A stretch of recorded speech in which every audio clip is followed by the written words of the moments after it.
Hello friends, welcome back to study with Tiwari channel. तो कैसे हो आप सब। तो बच्चों, आज की इस वीडियो में हम जो पीएसआई एग्जाम हुआ था उसमें से मैंने क्वेश्चन को लिया है। इससे रिलेटेड मैंने कुछ तो वीडियो में डाल दिए थे, आप देख सकते हैं प्ले लिस्ट में जाके।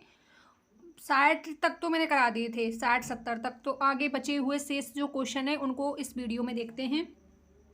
अत्यधिक परिश्रम से आरंभ किए व्यापार को बहुत कम लाभ होने पर हताशा उद्यमी ने कहा। हताशा उद्यमी, उद्यमी जानते हैं, उद्यमी पर्यायवाची है परिश्रमी का। उक्त वाक्य में रिक्त स्थान में प्रयुक्त लोकोक्ति है। ओखली में सिर दिया तो मूसल से क्या डरना। ओके बच्चों, मूसल से क्या डरना। खोदा पहाड़ निकली चुईया, बैठ से बेकार भली, अब पछताए होत क्या जब चिड़िया चुग गई खेत। तो बच्चों, आपको पता होगा अत्यधिक परिश्रम से आरंभ किए व्यापार में बहुत कम लाभ होने पर हताशा उद्यमी ने क्या कहा। तो अत्यधिक परिश्रम, तो खोदा पहाड़। अब आपको पता है पहाड़ खोदना कोई आसान काम नहीं है, बहुत कठिन कार्य है। और इतनी मेहनत करने के बाद भी उसमें सिर्फ चुईया निकले। क्या निकले? चुईया। तो इसका जो लोकोक्ति होगी वो कौन सी होगी? खोदा पहाड़ निकली चुईया।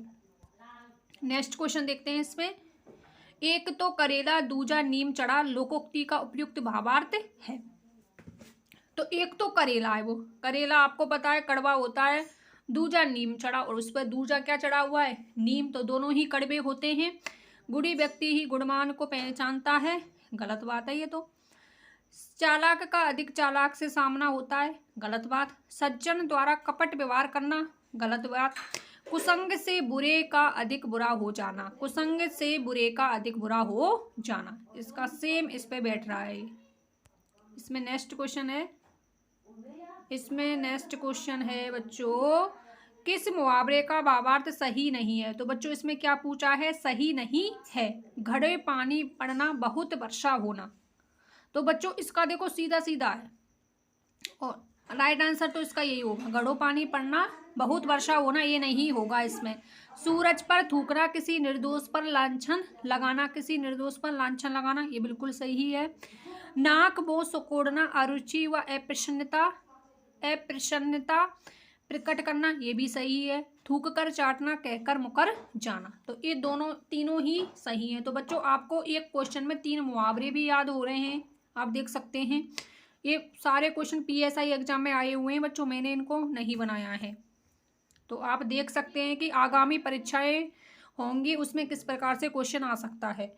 आग बबूला होना मुहावरे का अर्थ है, ये तो सीधा सीधा है। अत्यंत क्रोध करना। अति धन अंत, कौन सी संधि हो गई इसमें बच्चों? यड़ संधि। अगला है, किस शब्द का संधि सही नहीं है। किस शब्द में संधि सही नहीं है? क्या पूछा है बच्चों? सही नहीं है। तो नीचे से हम देखते हैं बच्चों, सत्य धन चरित्र से सच चरित्र, बिल्कुल सही है ये तो, क्योंकि च आया है, च के बाद में तय आए या दे आए, तो इन दोनों के स्थान पे क्या हो जाता है? च। बाक धन ईस से बागीस, बिल्कुल सही है, पहले का तीसरा बन रहा है यहाँ पे, ये भी सही है, व्यंजन संधि। सट धन आनंद, ये हलंत वाला होगा। सट धन आनंद से सड़ानंद, ये भी बिल्कुल सही है, ये भी बिल्कुल सही है। तत् धन उपरांत तदो उपरांत, ये तो बिल्कुल गलत है बच्चों। आपको पता है जब तद आए तो क्या बनेगा इसका? द तीसरा में कन्वर्ट होगा और इसमें मात्रा लग जाएगी। तदु उपरांत क्या बनेगा इसका सही रूप? तदु उपरांत। तो राइट आंसर फर्स्ट विकल्प। नेक्स्ट, निम्नलिखित में से कौन सा शब्द संधि रहित है? ऐसा कौन सा शब्द है जिसमें संधि नहीं हुई है? अनुच्छेद, परिणाम, तल्लीन, फलस्वरूप। आई होप आपने कमेंट बॉक्स में इसका आंसर दे दिया होगा। अनुच्छेद, अनुधन छेद, इसमें च का आगम हुआ है, ये तो बिल्कुल सही है, व्यंजन संधि। परि प्लस नाम, परिधन नाम से बना है, परिणाम बिल्कुल सही है। आपको पता होगा जहाँ कहीं भी ऋषि रे और से आए तो ने किस में कन्वर्ट हो जाता है? डे में कन्वर्ट हो जाता है। तल्लीन, तत् धन लीन से क्या बनता है? तल्लीन, ये तो तीनों सही है संधि नियम। लेकिन फलस्वरूप क्या है? ये संयोग से बना है, फलधन स्वरूप से क्या बना है? फलस्वरूप। तो बच्चों, आप देख सकते हैं इसमें किस प्रकार से पीएसआई एग्जाम में क्वेश्चन आए हैं, अभी आए हैं, जो 2021 में हुआ था उसी में से लिए हैं मैंने। तो ऐसे ही क्वेश्चन हमारी रीट और पटवार, माफ करना, सेकंड ग्रेड फर्स्ट ग्रेड किस शब्द का संधि विच्छेद सही नहीं है? बच्चों इसमें क्या पूछा है? सही नहीं है, सही नहीं है। देख सकते हैं इसमें ज्यादातर क्वेश्चन ऐसे ही आता है, सही नहीं है, सही है, अशुद्ध है, शुद्ध है, ऐसे ही आते हैं। अनुष्ठान, अनुधन स्थान से अनुष्ठान, बिल्कुल सही है, शुद्ध रूप है ये। परिधन नत से पंडित, ये भी बिल्कुल सही है, न का डे हो गया इसमें, रे आया है इस वजह से, ये भी बिल्कुल सही है। सत्यधन शास्त्र, सत्यधन शास्त्र से सच्छात्र, ये भी बिल्कुल सही है। आपको पता होगा उसी प्रकार से तत्व धन शिव से बनता है तत्शिव, उसी प्रकार से ये व्यंजन संधि है इसमें, ये भी सही है। आद्योपांत, आदि धन उपांत से आद्योपांत नहीं बनता, आदोपांत नहीं बनता। और ऐसा कहीं भी नियम नहीं है कि ई के बाद ऊ आए तो ओ हो जाता है, आ के बाद ऊ आए तब ओ होता है, ना कि ई के बाद ऊ आए तो ओ हो जाता है। आदि उपांत नहीं बनता, ये गलत है। नेक्स्ट देखते हैं इसमें, निम्न में से कौन सा संधि शब्द नहीं सही नहीं है? कौन सा संधि शब्द सही नहीं है? देख लो बच्चों, तीनों क्वेश्चन संधि के उसमें नहीं वर्ड आया है। तो मने धन ताप से मनस्ताप, निहि धन रोग से निरोग, तथा धन ऐप से तदैव, रवि धन इंद्र से रविंद्र। आई होप आपने कमेंट बॉक्स में इसका आंसर दे दिया होगा। तो ये तीनों आपको सही नजर आ रहे होंगे, क्योंकि रवि में यहाँ पे ई है और यहाँ पे ई है। जब समान स्वर आए, जब समान स्वर आए तो मिलकर के क्या हो जाता है? दीर्घ। दीर्घ स्वर संधि का नियम है, जब समान स्वर आए तो मिलकर के क्या हो जाता है? दीर्घ हो जाता है। तो रविंद्र में छोटी है, लेकिन यहाँ पे आना क्या चाहिए था? बड़ी ई। शुद्ध शब्द ये होता रविंद्र। नेक्स्ट, निम्न से कौन सा संधि शब्द गलत है? इसमें क्या पूछा है बच्चों? गलत है। सत धन जन से सज्जन, बिल्कुल सही है। चित धन में से चिन्ह में, बिल्कुल सही है। यदि में या ने आए तो इसका प्रथम जो वर्ड होता है, प्रथम जो वर्ग होता है वो किस में बदल जाता है? पंचम में। तो तय का तवर्ग का पंचम क्या होता है? ने। तो ये बिल्कुल सही है।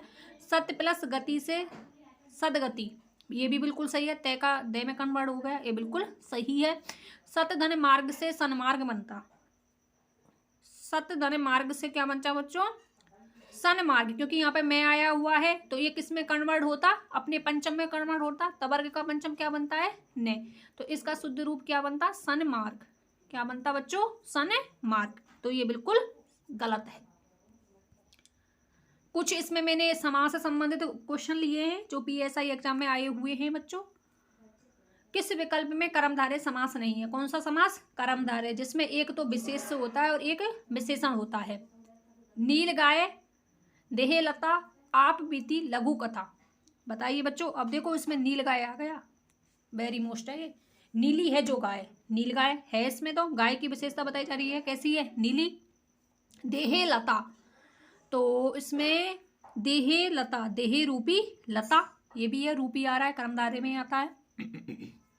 लघु कथा, कथा की विशेषता बताई जा रही है, कैसी है? लघु है, छोटी है। लघु है जो कथा, तो ये तीनों जो विकल्प हैं ये किसके हैं? कर्मधारय समास के। लेकिन आप बीती, आप पर बीती, इसमें होगा अधिकरण तत्पुरुष समास, तो ये गलत है इसमें।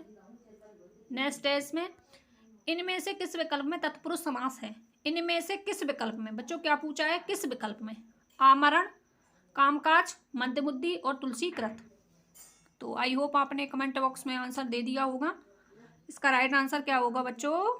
आमरण, मरने तक, इसमें तो अव्ययी भाव होगा, गलत ऑप्शन। कामकाज, कामकाज इत्यादि, कामकाज आदि, तो इसमें समाहार द्वंद्व होगा, ये ऑप्शन गलत। मंद बुद्धि, मंद है जिसकी बुद्धि, इसमें कौन सा होगा? बुद्धि की विशेषता बताई जा रही है, वो कैसी है? मंद, तो ये किसमें जाएगा? कर्मधारय समास में, ये ऑप्शन डिलीट। अब तीन विकल्पों को हमने ऐसे ही डिलीट कर दिया, तो इसका राइट आंसर तो होगा तुलसी कृत, तुलसी के द्वारा कृत। तो इसमें कौन सा होगा? करण तत्पुरुष समास, करण तत्पुरुष समास। आपको पता होगा करण तत्पुरुष समास के जो संकेत कोड है वो क्या है? से या के द्वारा। तो के द्वारे का प्रयोग सजीव के साथ होता है और से का प्रयोग निर्जीव के साथ होता है। तो तुलसी के द्वारा कृत आएगा, इसमें तुलसी से कृत भी सही हो सकता है, लेकिन बच्चों ज्यादा सही तुलसी के द्वारा कृत होगा। सजीव के संग के द्वारा होता है और निर्जीव के संग से का प्रयोग किया जाता है। नेक्स्ट, किस विकल्प में द्वंद्व समास नहीं है? द्वंद्व समास नहीं है। आपको पता है द्वंद्व के बीच में और योजक चिन्ह का प्रयोग किया जाता है, तो देखते हैं बच्चों इसमें। चाल चलन, चाल चलन आदि। समाहार द्वंद है इसमें, तो नहीं पूछा है तो ये तो होगा नहीं। हानि लाभ, हानि या लाभ, हानि होगी या लाभ होगा, दोनों तो एक साथ होंगे नहीं। किसी भी चीज में यदि हम किसी भी काम को करते हैं तो उसमें या तो हानि होती है या लाभ, हानि लाभ कभी भी एक साथ नहीं होते। प्रॉफिट लॉस, नो, हानि या लाभ। तो इसमें कौन सा होगा? वैकल्पिक द्वंद। विकल्प दिए जाते हैं, माता पिता, माता और पिता, माता और पिता। तो इसमें भी है द्वंद्व समास। परम पिता, तो इसमें पिता की विशेषता बताई जा रही है, वो कैसा है? परम, परम है जो पिता। तो इसमें कौन सा होगा बच्चों? कर्मधारय समास, कर्मधारय समास। तो बच्चों इसमें कुछ मैंने उपसर्ग और प्रत्यय से संबंधित भी क्वेश्चन ले लिए हैं, एक दो। किस शब्द में उपसर्ग और प्रत्यय दोनों प्रयुक्त हुए हैं? बच्चों आपको दोनों ही देखने, उसमें उपसर्ग भी हो और प्रत्यय भी हो। तो बच्चों देखते हैं इसमें। अब देखो सुंदरता शब्द है, पहले मैं सुंदरता को लेती हूँ। इसमें सुंदर धन ता, तो इसमें सिर्फ ता प्रत्यय है, उपसर्ग नहीं है, तो ये ऑप्शन डिलीट हुआ। जो आते हैं उनको देखते हैं बच्चों पहले। आधुना प्लस तन, तो इसमें आधुना, आधुना क्या है? आधुना, अधुना कौन है? उपसर्ग, तो तन तो इसमें प्रत्यय है नहीं है, तो ये ऑप्शन डिलीट हुआ। अब हमारे पास एक तो फर्स्ट विकल्प और एक थर्ड विकल्प बचा हुआ है। फर्स्ट और थर्ड, ये दो हैं, दो तो हमने काट दिए इसमें से। तो बच्चों इसमें देखते हैं। अब देखो ये शब्द किससे बना है? अलम, धनु, कार, धनु, इक। इसमें भी अलम आपको पता है संस्कृत का उपसर्ग है ये, और इक इसमें प्रत्यय है, तो इसमें भी दो हैं। और अधिकारी शब्द में देखते हैं बच्चों, इसमें क्या है? अब अधिकारी में आप देखोगे तो इसमें है अधि, धनकार, धन ई भी तो प्रत्यय होता है बच्चों, ई, और इसमें क्या है? अधि। तो इसमें ई भी है और अधि है, इन दो विकल्पों में है। अब देखते हैं बच्चों, अब इसमें ये तो संस्कृत का है वैसे देखा जाए तो हिंदी का कौन सा होगा? इसमें अधि होगा ना, अधि हिंदी का है, अधि संस्कृत का भी है। हाँ, अधि संस्कृत का है, 22 उपसर्गों में आता है। तो बच्चों इसमें दो विकल्पों में है, अब पता नहीं क्या माना है इसमें आंसर की में। तो इसमें देखते हैं, इसमें पहला भी है और तीसरा भी है। ज़्यादा सही जो हमें सर ने बताया था, इसमें तीसरा बताया था, अधि धन कार धन ई, अधि धन कार धन ई। लास्ट क्वेश्चन है ये। द्वंद्व समास का उदाहरण है किसका बच्चों? द्वंद्व समास, जिसमें च का प्रयोग होता है। कहने का मतलब है संस्कृत में च और हिंदी में और। 3 प्रकार के होते हैं ये द्वंद्व समास। कितने प्रकार के होते हैं बच्चों? 3। आपको पता होगा, एक श्रेष्ठ द्वंद्व, समाहार द्वंद्व और वैकल्पिक द्वंद्व। गौशाला, मनचाहा, शीतोष्ण और प्रत्यक्ष। प्रत्यक्ष में तो आपको पता है प्रतिधन अच्छी, प्रतिधन अच्छ नहीं होगा बच्चों, अच्छ का अर्थ होता है धुरी और अच्छी का अर्थ होता है आंख। तो इसमें द्वंद्व समास नहीं है, इसमें तो अव्ययभाव है। मन चाहा, मन से चाहा हुआ, मन से, तो इसमें साधन का काम कर रहा है मन, तो करण तत्पुरुष समास होगा, ये ऑप्शन डिलीट। गौशाला, गौ मतलब गाय, गौ के लिए शाला, गौ के लिए शाला। जैसे पाठशाला, पढ़ने के लिए शाला, पाठशाला। पाकशाला, पाक बोलते हैं बच्चों रसोई, पाक किसको बोलते हैं? रसोई, रसोई के लिए शाला, पाक के लिए शाला। तो इसमें भी नहीं है, संबंध संप्रदान है इसमें भी नहीं है। शीतोष्ण, शीत धन, शीत और उष्ण, वैसे देखा जाए ना तो इसमें वो होगा, वो कर्मधारय समास शीतोष्ण में, क्योंकि इसमें शीत और उष्ण दोनों ही विशेषण शब्द हैं।